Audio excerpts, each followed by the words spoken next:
Senhores, que gusto, que placer enorme, es una belleza estar hablando todo eso de la cuenta del hombre. Ya vamos a entrar en el día 41 y estamos dentro de la Sefirá de Yesod. Les ha gustado todo esto, todas estas bellezas. Esto es lindo, mira, es el día 26 de Iyar y 26 es Yud Kei Vav Kei, es el día 41 de la cuenta.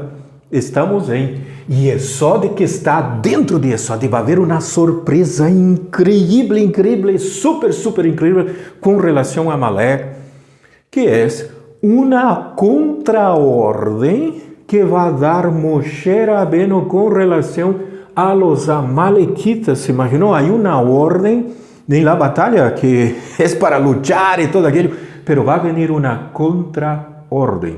Eso es bonito, eso es el resultado cuando nosotros sabemos lidiar con esta energía de Elohim, del lado de la izquierda, no en este árbol, en el árbol que está como reflejo, que es el árbol de la muerte. Por eso en una batalla hay que saber ir a la batalla, y la batalla tiene reglas, no es agarrar la espada y salirle cortando el cuello a todo el mundo. Esto no es batalla, no es una cosa de sanguinaria y todos aquellos elementos, no. Hay que estar atento porque puede ocurrir una contraorden. Wow, y a veces la contraorden puede ser muy compleja y tiene que ser digerida en el momento, en el instante, sobre la marcha y tomar la decisión. Esto es lindo, es Yesod que está dentro de eso, porque todo es para que no se corte esa comunicación entre la Sefirá de Malhut y la Sefirá de Yesod. Entonces un shalom bien grande, bienvenido desde el día 41 de la cuenta del hombre. E esse dia 41 vamos a posicionar aqui, mira, estamos fazendo um cerco ao redor de toda esta área del deserto de Sin. El Sinai está acá. Esto es bonito, esto es importante, es un ejercicio maravilloso. Y lo bonito es que cuando entramos en la Cábala, él es un ente vivo y va a venir una contraorden. Nosotros hemos visto hasta el versículo 10, vamos a ver hoy día en Yesod el 11, 12, y la contraorden que viene acá va a ser increíble.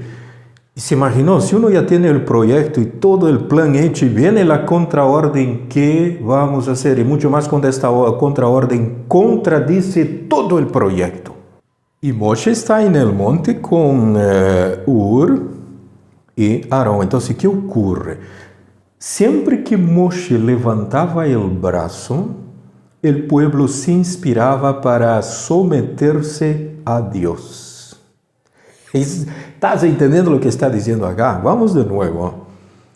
Siempre que Moshe levantaba el brazo, no son los brazos, es singular, el pueblo que está en el campamento, no es el pueblo que está en el campo de batalla, se inspiraba para someterse a Dios.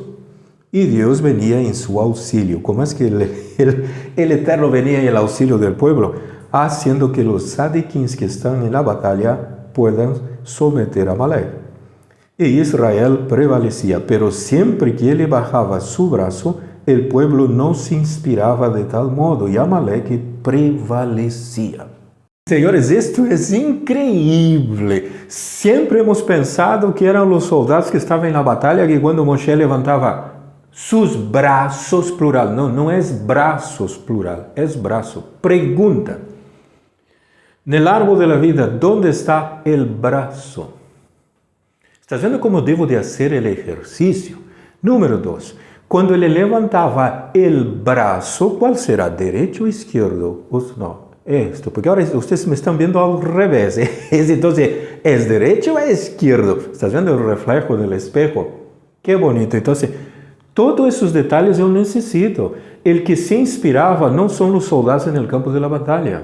Era el pueblo que estaba en el campamento y dejaba de estar en el internet, en el Face, entrando en los grupos y metiendo cosas que no tenían nada que ver con la batalla. ¿Se imaginó? Israel en plena batalla y de repente se cola uno allí y dice, mira, en Egipto están disfrutando el carnaval fuera de temporada. Y todo el mundo dice, vamos a curtir el carnaval fuera de temporada. El brazo bajaba, el pueblo dejaba de inspirarse en el campamento. Mas não estavam ayunando, não é ayuno físico, é abstener-se del desejo de solo recibir para si. Isto se chama massa crítica. Está vendo como funciona a massa crítica? Não é que eu junte 2 ou 3 estudiosos de Torá, uns 10 ali, los colocamos e formamos massa crítica. São os estudiosos de Torá e é todo o mundo que está junto, participando ali. Mira, vamos dizer assim, nos grupos abertos, tudo o que estão colocando, interatuando, genera uma massa crítica. E é bonito ver quando os alunos se dão conta e imediatamente já reaccionam para corrigir e estabilizar as energias em los grupos. Esta é a coisa mais linda, esta é a forma de formar estes maestros, porque um dia eles vão estar no campo de batalha enfrentando-se a Amalek e vão a ter que às vezes escutar uma contraordem, contrária a lo previsto em los acordos sobre guerras. E é por isto que Hatzot é importante neles. Tu se imaginou, nesse versículo 11 aqui nós podemos passar um bom rato só para entender como é que isto funcionava. Mira, é braço no singular. O que quer dizer que o povo se inspirava? Ora, tu vas a entender por que ele levantava o braço e o braço se cansava e o povo não lograva inspirar-se. É que Moshe Rabbeinu, ele foi um pouco irresponsável de parte dele haver nombrado a Yehoshua para cumprir sua obrigação de proteger ao povo. Por isso é que as mãos de Moshe Rabbeinu quedavam pesadas com maior facilidade. Por quê? Porque ele não cumpriu corretamente sua missão. Uau, que jalão de orejas! Está vendo como funciona a massa crítica? Isso às vezes não é tão solo o povo nem os que estão estudando a Torá, não. É ele que está levando toda a delantera. Por isso tem que saber fazer as coisas, tem que seguir os movimentos da energia, porque ele dá uns giros que uno não espera. Então, Deus lhe mostrou que sua decisão de solo orar ou rezar por el pueblo é completamente equivocada. De la misma forma que el Eterno ya le ha dicho una vez a Moshe Rabbeinu en el mar de los juncos: Moshe Rabbeinu, ¿para qué oras? ¿Qué estás ahí orando? No es momento de hacer oraciones, levanta la vara y que el mar se abra. Lo mismo es aquí. Moshe Rabbeinu, ¿qué historia es esta de estar rezando? No es momento para esto. Tú mandaste a Yehoshua a la batalla, el que tenía que haber ido era vos. Y el texto dice, aunque Moshe Rabbeinu estaba por encima de la edad de reclutamiento, porque él ya tenía 81 años, lo máximo era hasta los 60. Ele deveria ter desconsiderado este factor e hecho o esforço máximo que ele podia para poder defender o povo. Uma simples e sencilla oração dele no campo de batalha, não sobre um monte. Por isso não é a um monte onde se vai orar, é ao campo de batalha, independente da idade. Está vendo? Se dá um giro total em los conceitos de religião que nos mandam ir a orar sobre os montes, como lo ha hecho Moshe Rabbeinu. Não. No campo de batalha teria um efeito suficiente para aniquilar Amalek. Por isso é que Arão e Ur tiveram que tomar uma pedra e colocá-lo baixo de suas manos. Sim, não baixo de suas manos, baixo dele, para que ele se sentara sobre ela. Esse Moisés recusou-se a sentar-se sobre qualquer coisa mais confortável do que uma pedra. Mira, nesses momentos é complicado. Não é subir ao monte a orar. Isso aqui não é religião. É ir ao campo de batalha, no campo de batalha hacer as coisas. Então, o que ocorre? Pues seria inapropriado hacerlo mientras o povo sufría. E por que estava sufriendo? Porque Moshe Rabbeinu não se está dando conta de lo que está haciendo. Esto é uma metáfora para que nós aprendamos. Arão e Ur estão sustentando suas manos, um de um lado e o outro del outro de Moshe, para que ele permaneça com as mãos levantadas, haciendo sua oração. O Eterno não mandou fazer nada disso. Tu não me vas a ser igual. Não nos vamos a poner um Ur e um Arão a nosso lado para toda essa história de aqui. Não, isso está dizendo como não devem de ser hechas as coisas.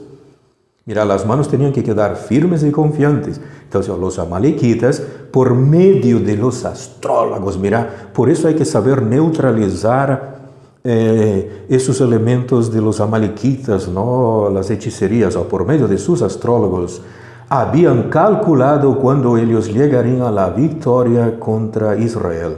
Pero Moshe retrasó la puesta del sol, confundiéndolos hasta que los israelitas vencieron. Entonces él dejó el sol se por está haciendo aquí, la puesta del sol. Moshe era bien, él sabía mucha cosa, pero actuó de forma incorrecta. Y señores, es increíble. Este versículo 12 nos está diciendo lo que no debemos de hacer. La religión nos ha colocado mucha cosa en la cabeza. No es subirse al monte, no haga eso no conecta. El Eterno no mandó a hacer eso. No te coloque un Aarón y un Hur a tu lado levantando las manos. El Eterno no mandó a hacer eso. El Eterno le ha dicho a Moshe Rabbeinu, ¿por qué no fuiste tú a la batalla? Tú tenías que ir. ¿Quién mandó que colocaste a Yehoshua en el campo de batalla? Tú en el campo de batalla con tu oración allí lo hubiera liquidado el asunto. Ahora vamos a tener que usar el plan B y va a venir una contraorden. ¿Estás entendiendo? Versículo 12. ¿Estás captando? Mira, estamos en Erev Shabbat. Todas las energías del lado de la derecha se están concentrando en Yesod. Del lado de la izquierda se concentra en Yesod. Del brazo central se concentra en Yesod. Y hay una tensión grande para este Shabbat. Y Amalek quiere cortar esa conexión, quiere cortar el órgano sexual para que esto no baje. Para que no podamos en este Shabbat entender todas estas cosas. ¿Estás viendo qué lindo es este Yesod dentro de Yesod? Y vamos a la contraorden que el Eterno le ha dado a Moshe Rabbeinu. Y la clase está apasionante, ¿no? Y tú lo puedes ahora descubrir qué es el sol. Mira, la puesta del sol. ¿Por qué es que Moshe Rabbeinu retrasó la puesta del sol? ¿Estás viendo? Los amalequitas conocían de la astrología. Aquí de mucha probabilidad, y aquí había de astrología cabalística de por medio también. Vamos ahora al versículo 13. Dios, a causa de este incidente aquí, no estaba programado. Entonces el Eterno tenía el plan A. Primero le dejó Moshe Rabbeinu actuar y Moshe Rabbeinu actuó de forma leniente, le fue indolente, le no hizo bien, no calculó bien el proceso. Entonces el Eterno ordena a Moshe que solo le quitaran la vida a los amalequitas más fuertes. La contraorden ahora es no extermine a Amalek, solo a los más fuertes. ¿Qué quiere decir? Aquellos que manejan esta astrología, hechicería y la magia a niveles altos. Esto hay que eliminarlos. Y así Yehoshua solo enflaqueció a Amalek y su pueblo con la espada. Esto hay 4 formas de juicio dentro de la Torah. Mira, la espada para debilitar, mira, por medio del uso de estas magias y hechicerías y conjuros, todo esto es la contraorden que se dio. Y esta fue la contraorden que se dio. Mira, iban a solo los más fuertes. Entonces Yehoshua solo iba a lograr enflaquecer a Amalek. Si estuviera en vez de Yehoshua, Moshe Rabbeinu se hubiera exterminado a Amalek en este momento. ¿Estás viendo la complejidad del problema? Entonces, este enflaquecerlo a través de la espada los iba a hacer incapaces de atacar, pero no los podía aniquilar a Amalek. ¿Por qué? Porque ese tikkun que no se cumplió de acá va a dar una vuelta en el cosmos, se va a presentar de nuevo la historia y ahora vamos a ver si Moshe Rabbeinu él se va a enfrentar o va a mandar a Yehoshua ben Nun en su lugar. Porque ahora hay que exterminar a Amalek. Pues qué lindo para este Erev Shabbat. Disfrútalo, mira. Y Yesod que está dentro de Yesod hay una contraorden. Por eso uno tiene que entrenarse los oídos para esta sutileza. Y a veces lo que nosotros conocemos es, vamos a ser bien sinceros, nosotros sabemos de religión, sabemos de mercadotecnia, de merchandising, una serie de cosas, y pensamos que la Cábala se eleva sobre los mismos principios. La Cábala no funciona así, él es un ente vivo. Moshe Rabbeinu es el que tenía que estar en la batalla, no Yehoshua. ¿Se imagina? Vamos a pensar. quem é Yehoshua? Quem se lhe compara dentro, vamos entrar dentro do sistema religioso de onde hemos salido? Quem se lhe compara? Não é ele que tem que estar na batalha. El que tem que estar na batalha é Moshe Rabbeinu. Moshe Rabbeinu é a Cábala, é o Zohar, são secretos de Torá. Isso é o que tens que levar à batalha. Não lhe ponga isso em monte a orar acompanhado de Hur e Arão. Não haga isto. Isto não é religião. Senhor, é shalom bem grande, Shabbat shalom. Desfruta-lhe, canalize, bájelo desta sefirá todo adentro. Hágalo, jálalo a Malhut. Desfrute tu Shabbat.